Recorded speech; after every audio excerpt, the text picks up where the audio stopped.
1, 2, 3. Сәлем достар, менің каналыма қош келдіңіздер. Бүгінгі видео менің ас үйімнің тазалығы кішкене обзор болайын деп тұр. Видеоның соңына дейін қарап, лайк, комментарий, подписканы басуды ұмытып кетпеңіздер.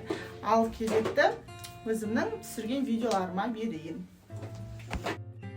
Видео өткен соң үйді таза ұстағанға не жетсін, кейде қолымнан келіп жатады, кейде қолымнан келмей жатады. Магазинге барып, мына средстволарды алып келдім. 10.200 теңгеге шықты. Ал мына труба тазалайтын, білмейтіндер болса алса болады. Өте керемет, трубаны тазалайды, біраз уақытқа дейін жетеді.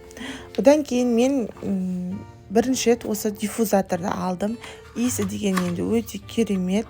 Үйдің кіре берісіне және ваннаға қойсаңыздар жақсы екен. Мен өмірімде осы бірінші рет алып тұрмын. Ананастың иісі, кәдімгідей ананастың иісі шығады. Мен енді иісі қандай болады екен деп кішкентайын алдым. Бұның үлкен, орташа түрлері де бар екен.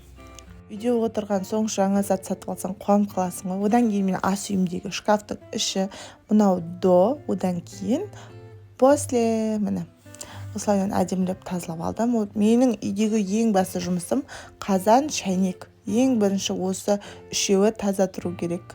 Осы екі средствомен тазалаймын. Одан кейін дала деген күн суық.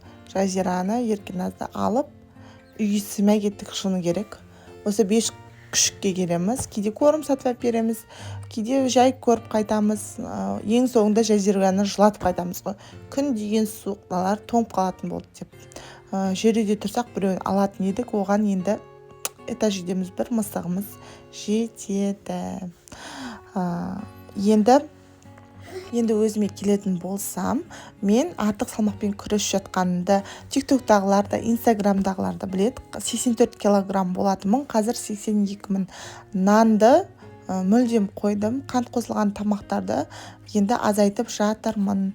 Енді цель 80 килограмм. Құда қаласа бір айдың көлемінде ол 2 килограммды да тастаймын деген ойдамын. Видеоның соңына дейін қарағандарыңызға рахмет. Тіркелуді ұмытпаңыздар.